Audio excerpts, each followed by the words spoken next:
शब्द भंडार। पर्यायवाची शब्द। पर्यायवाची शब्दों के बारे में पढ़िए और समझिए।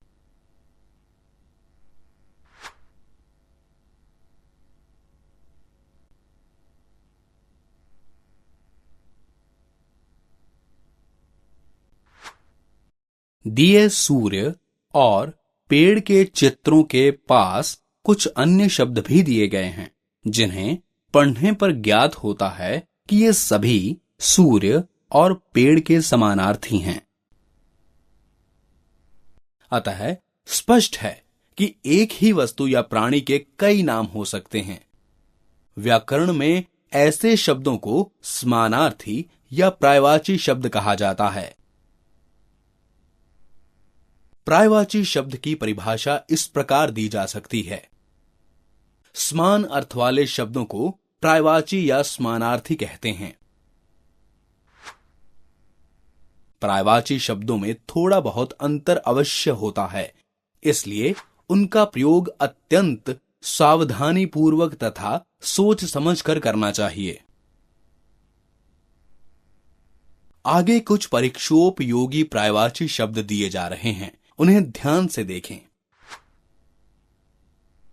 अश्व, घोड़ा, घोटक, हेय, तुरंग, अमृत, सुधा, अमी, सोम, पीयूष, अतिथि, मेहमान, पाहुना, आंगतुक, अभ्यागत, अभिमान, दंभ, अहंकार, दर्प, घमंड, इच्छा, चाह, आकांक्षा, कामना, लालसा। ईश्वर, प्रभु, ईश, भगवान, परमात्मा। उत्तम, श्रेष्ठ, उत्कृष्ट, मुख्य, प्रधान। उद्यान, बगीचा, वाटिका, उपवन। उन्नति, उदय, प्रगति, विकास, उत्थान। किनारा, तट, तीर, कूल, कगार। विलोम शब्द। दिए गए दृश्य के बारे में पढ़िए और समझिए। निरक्षर बच्चों को पढ़ाकर साक्षर बनाना चाहिए। बच्चों, जीव हत्या पाप है और परोपकार पुण्य। दिए गए वाक्यों में रंगीन शब्द निरक्षर, साक्षर, पाप, पुण्य एक दूसरे के विपरीत अर्थ का बोध कराते हैं। व्याकरण में उल्टे या विपरीत शब्दों का बोध कराने वाले इन शब्दों को विलोम या विपरीतार्थक शब्द कहा जाता है। जो शब्द अर्थ की दृष्टि से एक दूसरे के विपरीत या उल्टे अर्थ का बोध कराएं, उन्हें विलोम या विपरीतार्थक शब्द कहा जाता है। आगे कुछ परीक्षोपयोगी विलोम शब्द दिए जा रहे हैं। अंत, आदि, अभ्यांतर, बाह्य, अनुराग, विराग, अनुकूल, प्रतिकूल, आज्ञा, अवज्ञा, आयात, निर्यात, आश्रित, निराश्रित, आकर्षण, विकर्षण, आदान, प्रदान, इष्ट, अनिष्ट। विशेष।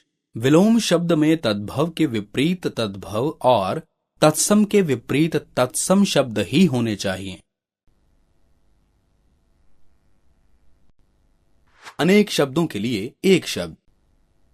दिए गए दृश्य के बारे में पढ़िए और समझिए।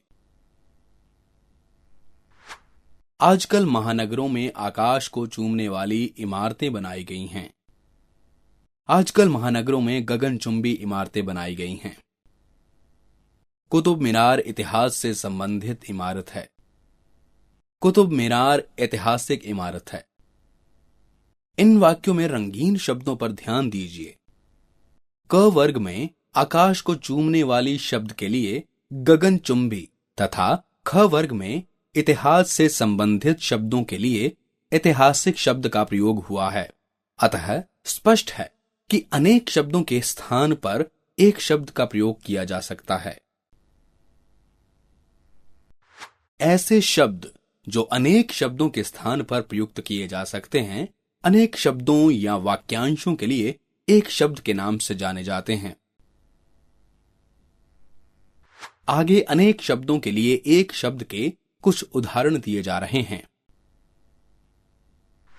अनेक शब्दों के लिए एक शब्द। जो कभी न मरे, अमर। जिसकी उपमा ना हो, अनुपम। जिसका मूल्य न आंका जा सके, अमूल्य। जिसका आदि ना हो, अनादि। जिसके समान कोई दूसरा ना हो, अद्वितीय। किए गए उपकार को मानने वाला, कृतज्ञ। जो काम कठिन हो, दुष्कर। जो कठिनाई से मिले, दुर्लभ। जो मांस न खाता हो, निरामिष। जो पहले हो चुका हो, भूतपूर्व। अनेकार्थी शब्द। अब अनेकार्थी शब्दों के बारे में पढ़िए और समझिए। जलज, शंख। मछली, कमल। खर, कौआ। बगुला, गधा। घन, बादल। हथौड़ा, कर। सूंड, हाथ। किरण। दिए गए चित्रों के डब्बे के पास दिए जलज, खर, घन और कर ऐसे शब्द हैं जिनके एक से अधिक अर्थ हैं। ये सभी शब्द अनेकार्थक हैं।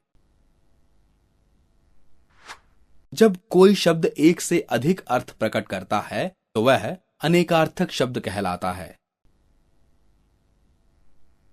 इस कक्षा के लिए उपयोगी कुछ अनेकार्थी शब्द दिए जा रहे हैं। इन्हें ध्यान से पढ़कर उनके अर्थों पर ध्यान दीजिए। अनंत, आकाश। अविनाशी, विष्णु।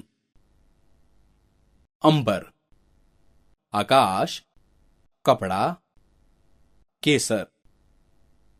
अमृत, अन्न, दूध, जल।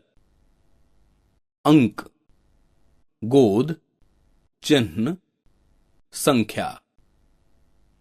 अरुण, लाल, प्रातःकालीन सूर्य, सूर्य का सारथी।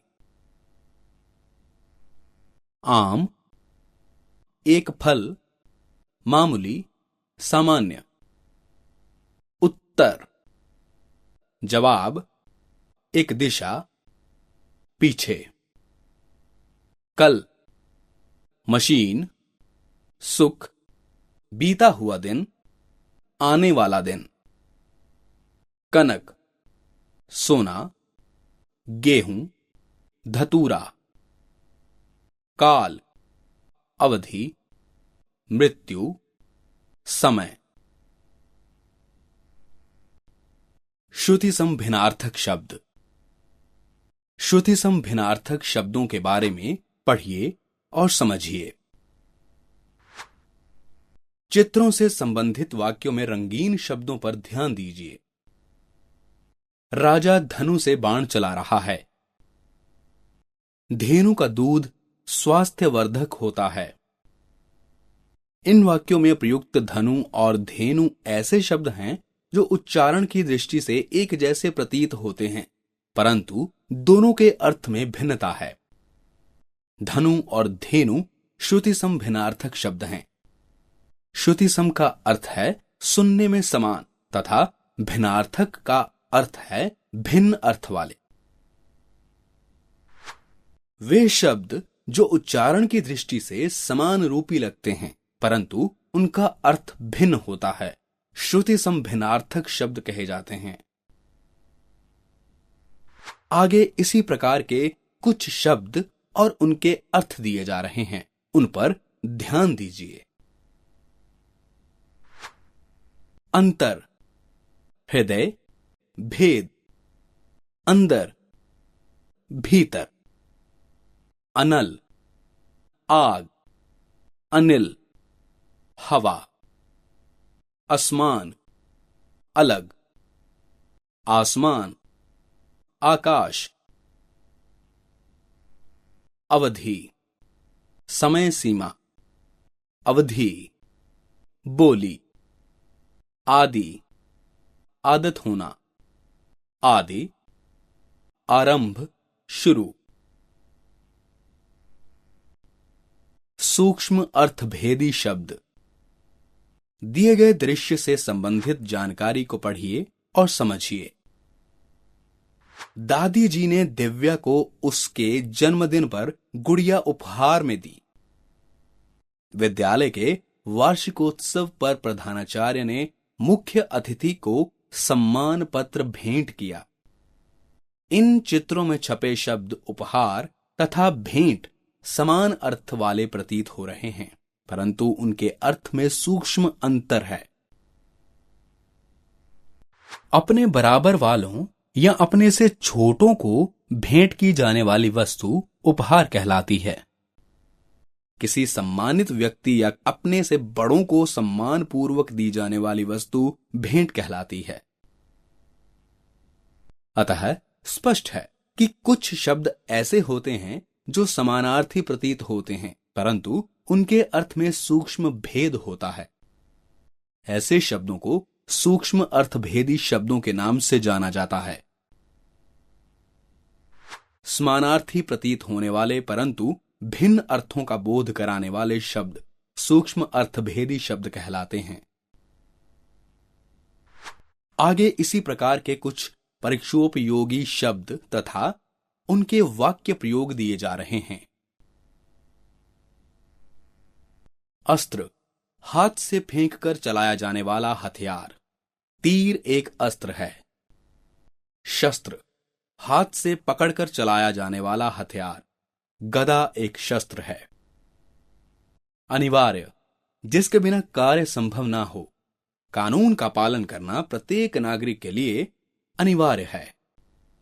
आवश्यक, जरूरी, सफलता के लिए सतत प्रयास आवश्यक है।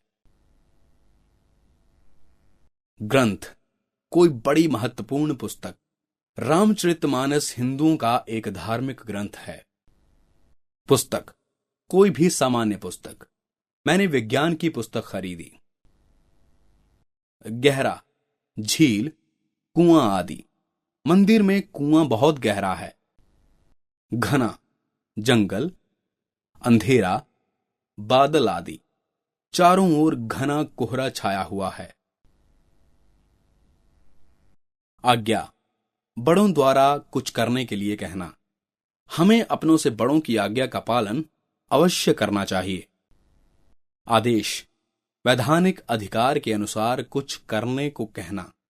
न्यायालय ने अभियुक्त को हिरासत में लेने का आदेश दिया।